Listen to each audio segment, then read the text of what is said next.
Hello students, in semester 6th we are going to see the first unit which is on total quality management, which is called as TQM. So before we go for this concept of TQM, let us try to understand what is meant by quality. Okay, now quality is a word which is being day to day used by all of us every time we use it, but do we actually know the meaning of quality? Okay, so now this whole topic we are going to see about TQM, and this before we go for this concept, you must be knowing what is quality and why this concept of quality has gained so much importance in today's competitive business world. Now, in today's this competitive world, the only way to success for any business organization is to offer qualitative products and services. Okay, so not only the quality of the product matters, but also the new concept called as total quality management has achieved universal acceptability in shortest period of time.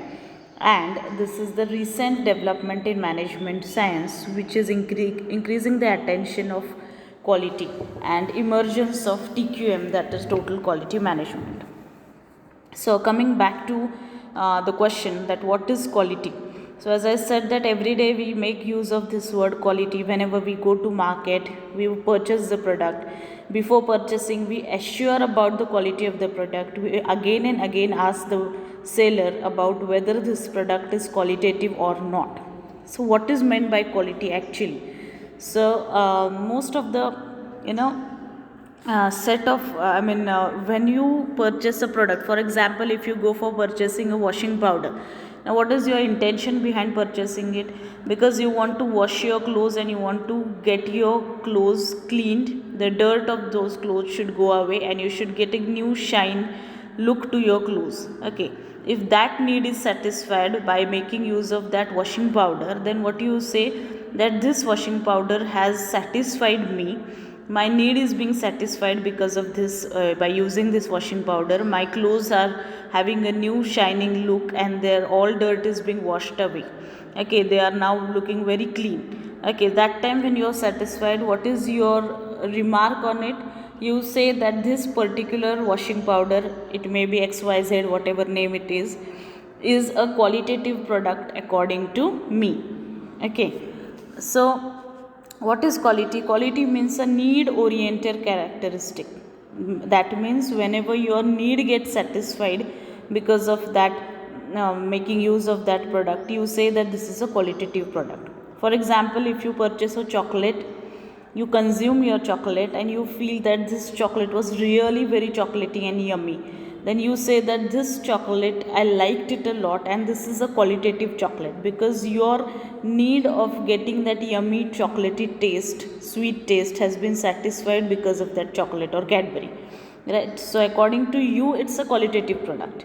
If you give the same chocolate or same Cadbury to your friend, it may be an opposite reaction from your friend, that he or she will say, I didn't like it at all, I didn't like its taste, isn't it? So according to your friend, that product might not satisfy his or her need of getting that yummy chocolatey taste, and he or she may say that this is not a qualitative product. So conclusion is that when a particular product satisfy your need, you call it as a qualitative product. Okay, for example, take another example. Suppose there is a need that the product should be durable. Okay, for example, you purchase a television set, or you purchase a washing machine or a fridge, isn't it? So we all the time we think about its durability. You want that fridge or any electronic item to stay in your house for more than 10 years, 8 to 10 years, isn't it? And if it smoothly gives you the gives you good quality picture quality, I'm talking about television, then or in case of fridge also, you have no problem with it for next 10 years, then what do you say? This particular brand is a, or this particular product is a qualitative product, isn't it? So durability of the product becomes quality according to you.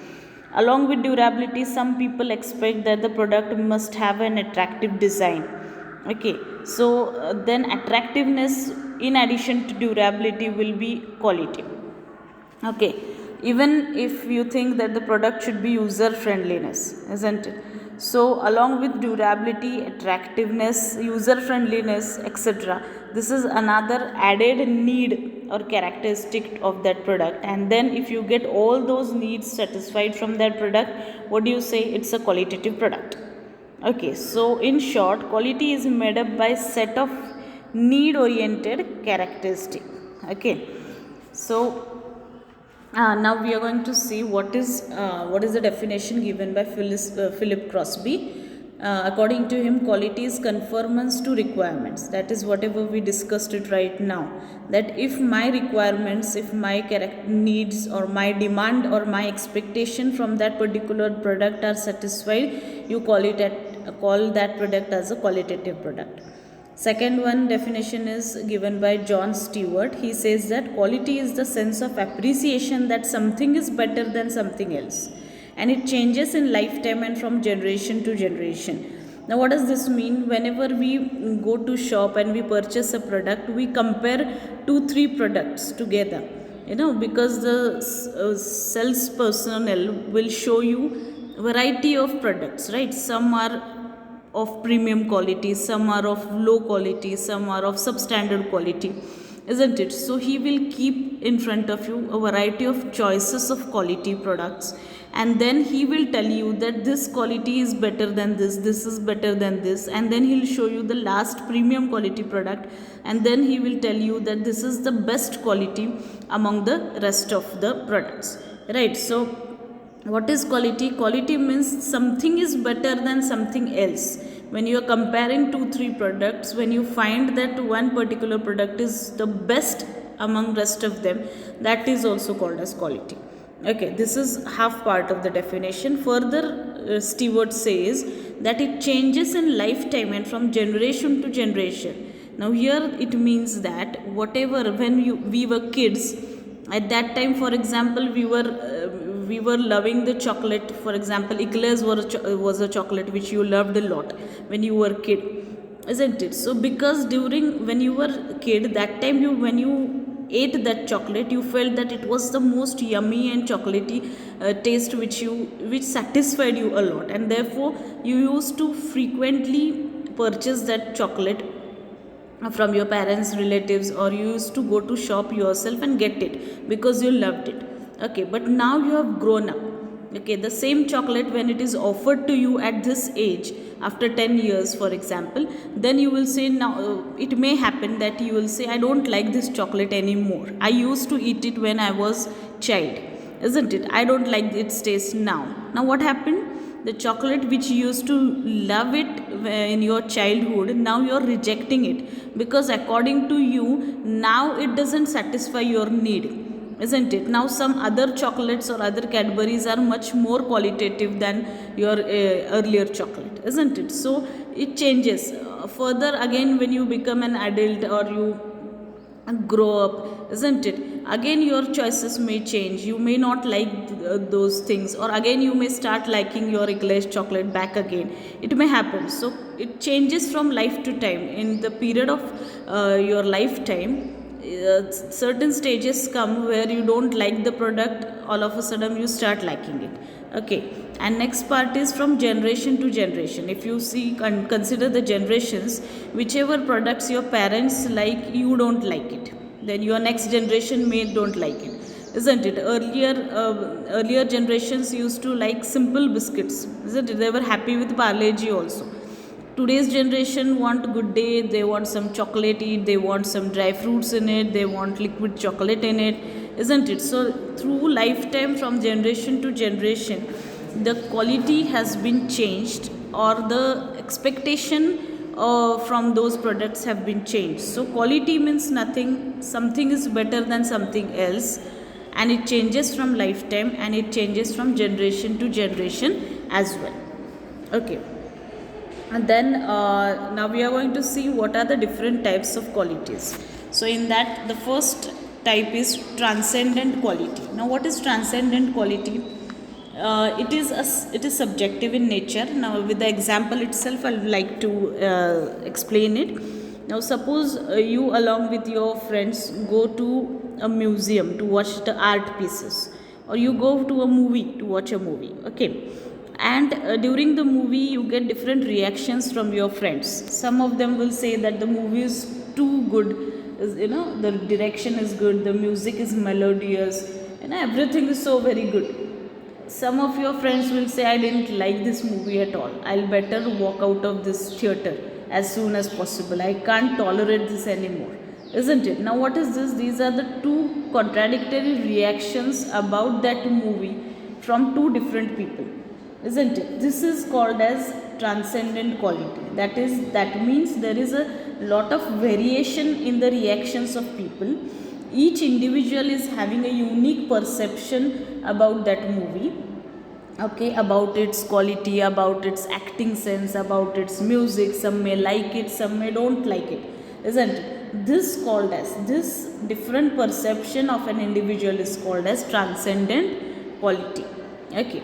Then next one is product based quality, okay. Now this is the product attribute or the quality of the product which should be present in the product, okay.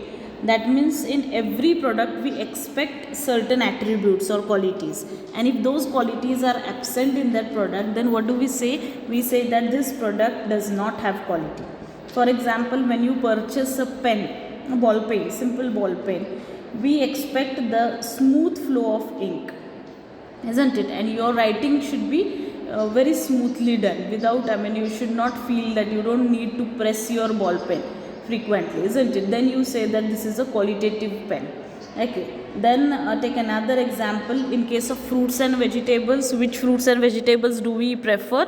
Those are very fresh, isn't it? So when you go to purchase apples, if you find that the apples are very fresh, then you will purchase it. But if you find that apples are stale, what will you do? You will not purchase it. So when certain attributes are not present in that particular product, we say that this is not a qualitative product.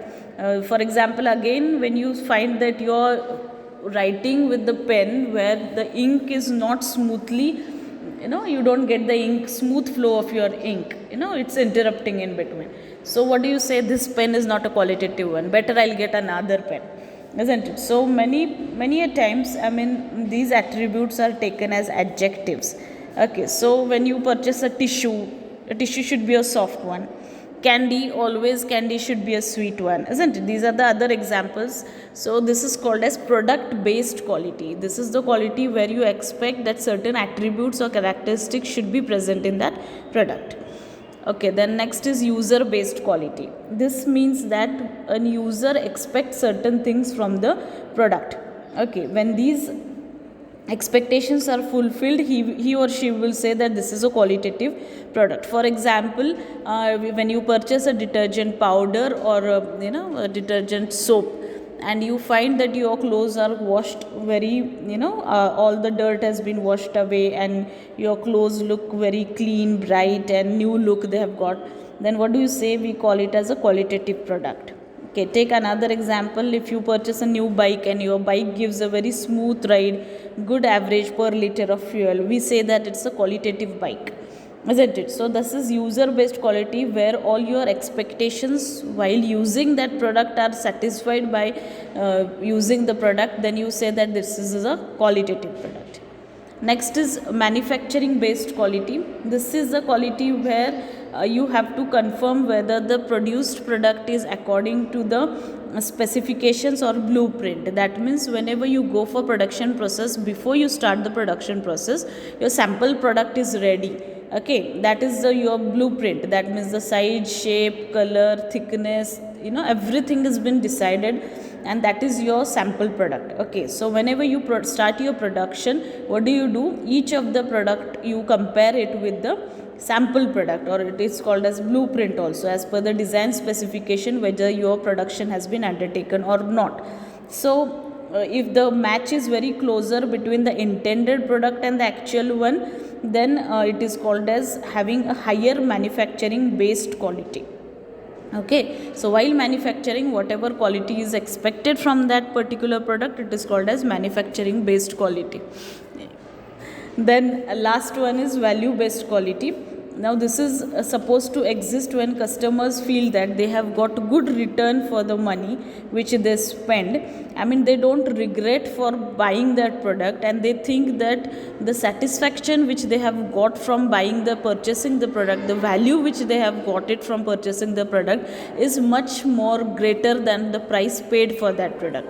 For example, when you purchase diamonds, then you spend lakhs of rupees for them, but the satisfaction by purchasing diamond is so much, the value which you get from purchasing the diamond is so much that you say that it's worth spending that much. That means you don't regret for spending lakhs of rupees on diamonds. Okay, so that is called as value based quality. Okay, so these were the types of quality. In today's lecture we saw the introduction, what is meant by quality, what are its definition, and which are the 5 types of qualities. So we'll end with today's lecture. Thank you.